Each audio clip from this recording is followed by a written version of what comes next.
انسان زندگی میں جب جدوجہد کرتا ہے، کوشش کرتا ہے، وہ بہت سارے دنیاوی اسباب اختیار کرتا ہے. جتنی عقل اللہ نے دی ہوتی ہے اس عقل کا بھی وہ استعمال کرتا ہے، کوشش کرتا ہے کہ کچھ اچیو کر سکے زندگی میں، کچھ مقاصد کا حصول اسے میسر آئے. عزیز بھائیو، ایک بات اپنے ذہن میں اچھی طرح بٹھا لیں اور لکھ لیں کہ زندگی میں جو کسی بندے کو کامیابی حاصل ہوتی ہے وہ رب تعالیٰ کی مدد سے حاصل ہوتی ہے. اگر رب تعالیٰ مددگار ہو تو پھر کوئی چیز بھی رستے میں رکاوٹ نہیں بنتی، اور اگر مالک کریم کو منظور نہ ہو تو انسان بہترین سیاستدان ہو، اچھا ایڈمنسٹریٹر ہو، اس کا ذہن بڑی وسعت رکھتا ہو، بڑی اچھی پلاننگ کرنا جانتا ہو، سارا کچھ ہو، تو بندہ ناکام ہو جاتا ہے. مسلمانوں کو جتنی کامیابیاں ملی ان کا پس منظر صرف اتنا تھا کہ اللہ تبارک و تعالیٰ نے اپنے بندوں کی مدد فرمائی. اور اب تعالیٰ نے قرآن مجید میں اس حقیقت کا بیان کیا، فرمایا بل اللہ مولاکم، فرمایا بلکہ اللہ تمہارا مولا ہے، وہو خیر الناصرین، اور وہ بہترین مددگار ہے. وہ جو رب تمہارا مولا ہے وہ بہترین مددگار ہے. اور اگر وہ مدد کرے تمہاری، سورہ آل عمران میں آگے جا کے ارشاد فرمایا اگر اللہ مدد کرے تو پھر تم پر کوئی غالب نہیں آ سکتا، اور اگر وہ تمہاری مدد چھوڑ دے تو پھر کوئی تمہاری مدد کر سکتا، کوئی مدد نہیں کر سکتا. بدر کی جنگ بھی اور فتح مکہ بھی رمضان المبارک میں ہوا ہے. میں دونوں پر غور کر رہا تھا تو ایک نیا مضمون میرے ذہن میں آنے لگا. بدر کی جو جنگ ہے اس میں بھی ایک عجیب انقلاب آیا ہے کہ 313 نے 1000 سے مقابلہ کیا، اور جن 1000 سے مقابلہ کیا وہ اسلحے سے لیس تھے، اور یہ جو 313 ہیں ان کے پاس 6 زرہیں، 8 تلواریں، چند گھوڑے. لیکن اللہ نے کامیابی دی تو خود رب نے بیان کیا کس طرح دی. فرمایا وَلَقَدْ نَصَرَكُمُ اللَّهُ بِبَدْرٍ وَأَنْتُمْ أَذِلَّةٌ. وہ کامیابی اس طرح ملی ہے کہ رب نے تمہاری مدد کی تھی، تم تو کمزور تھے، اللہ نے بدر میں تمہاری مدد کی، تم جیت گئے. وَلَقَدْ نَصَرَكُمُ اللَّهُ بِبَدْرٍ وَأَنْتُمْ أَذِلَّةٌ. اللہ نے بدر میں تمہاری مدد کی، تم تو کمزور تھے. پھر فتح مکہ نصیب ہوئی تو اس میں بھی بہترین منصوبہ بندی نبی پاک علیہ السلام نے فرمائی، بہترین حکمت عملی حضور نے اپنائی. لیکن ہمیں جو اللہ رسول نے بات سمجھائی وہ کیا ہے؟ اذا جاء نصر اللہ والفتح، فرمایا جب اللہ کی مدد آئی اور فتح نصیب ہو گئی. یہ اللہ نے مدد فرمائی تمہاری، یہاں بھی فتح مکہ بھی اللہ کی مدد سے، جنگ بدر بھی اللہ کی مدد سے. وہ جو مدد ہے اللہ تعالیٰ کی، جب وہ ہم یہ کرتے ہیں کہ ہم اپنی ساری زندگی سیاست کی نظر کرتے ہیں. ہماری سیاست صرف ملک میں نہیں ہوتی، ہماری سیاست خاندان میں بھی ہوتی ہے، ہم گھر کے اندر بھی سیاست کرتے ہیں. ہم کسی خاص طریقے سے لوگوں کو اپنے پیچھے چلانا چاہتے ہیں، ہم ایک خاص اسلوب اختیار کرتے ہیں کہ لوگ ہمارے پیچھے چلیں. اس کا نقصان ہمیں یہ ہوتا ہے کہ سیاست جو ہوتی ہے یہ شطرنج کے ہیر پھیر کی طرح ہوتی ہے. تو اس کے راز بڑی جلدی کھلنے لگ جاتے ہیں، پتہ چل جاتا ہے کہ بندہ مخلص نہیں تھا، سیاست کر رہا تھا، طریقے سلیقے سے اس نے جوڑ کے رکھا ہوا تھا. ہم ہر جگہ سیاست کے بل بوتے پر چیزوں کو لے کے چلنا چاہتے ہیں، سیاستیں ناکام ہو جاتی ہیں، سیانے لوگ فیل ہو جاتے ہیں. بچتا صرف وہی ہے جس کے پیچھے رب تعالیٰ کی مدد شامل حال ہوتی ہے. اپنی زندگی کے اندر ہم جو کچھ بھی کر رہے ہیں، جس شعبے سے بھی ہمارا تعلق ہے، آج ہم نے اس بات پہ غور کرنا ہے کہ پہلے تو یہ غور کر لیں کہ جو کام ہم کر رہے ہیں کیا وہ کام ایسا ہے کہ اس میں اللہ کی مدد ہمیں ملے گی. اگر آپ کوئی معاذ اللہ ناجائز کام کر رہے ہیں، فعل حرام کا ارتکاب کر رہے ہیں، تو اس میں تو مدد الہی آئے گی نہیں. پہلے تو یہ دیکھیں جو کر رہے ہیں وہ کام مدد الہی والا ہے، اور اگر اللہ تعالیٰ کی مدد والا وہ کام ہے پھر اس پر غور کریں کہ کیا ہم نے مالک سے مدد کا سوال کیا ہے، ہمیں مدد میسر آ رہی ہے. وہ میں نے بزرگوں سے ایک بات سنی تھی، وہ بڑی یاد رہ گئی. وہ فرمایا کرتے تھے قابلیت بھی بڑی چیز ہے لیکن قبولیت سب سے بڑی چیز ہے. قابل ہونا بھی بڑی بات ہے لیکن زیادہ بڑی بات یہ ہے کہ اس کی بارگاہ میں قبول بھی ہے کہ نہیں. اپنی زندگی میں اللہ کی مدد کی طرف بڑھیں، مالک کی مدد کا حصول اختیار کرنے کی کوشش کریں، اللہ کے ساتھ اپنے آپ کو جوڑیں. اگر اللہ کی مدد نصیب ہو، یہ جو ہم جتنا ڈرتے رہتے ہیں، سہمے رہتے ہیں، پریشان رہتے ہیں کوئی کیا کر دے گا، ہمارے ہاں نا ہر شعبے میں معاذ اللہ ایک مافیا ہے، الا ماشاء اللہ. وہ مافیا کہتا ہے میرے ساتھ ملو گے تو میں چلنے دوں گا ورنہ میں نہیں چلنے دوں گا، مارکیٹ میں آ ہی نہیں سکتا فلانا بندہ کیونکہ یہاں ہمارا قبضہ ہے. اور میرے بھائی پھر بہت سارے لوگ جن کی نیتیں اور ارادے بڑے اچھے ہوتے ہیں شروع میں، وہ بھی اس مافیا کا شکار ہو جاتے ہیں اور ان کے رنگ میں رنگ جاتے ہیں. یاد رکھنا کسی شخص کی بلیک میلنگ کا کبھی شکار نہ ہونا، کبھی کسی کی میٹھی اور مسجع مکفہ باتوں کا شکار نہ ہونا. کوئی کیا کر سکتا ہے اگر اللہ مددگار ہو تو؟ جس کو رب کریم اٹھانا چاہے اسے کوئی گرا سکتا ہے؟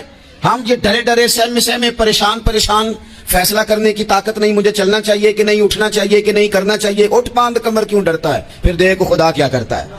حضرت عبداللہ ابن عباس فرماتے ہیں میرے نبی پاک علیہ السلام نے میری تربیت فرمائی.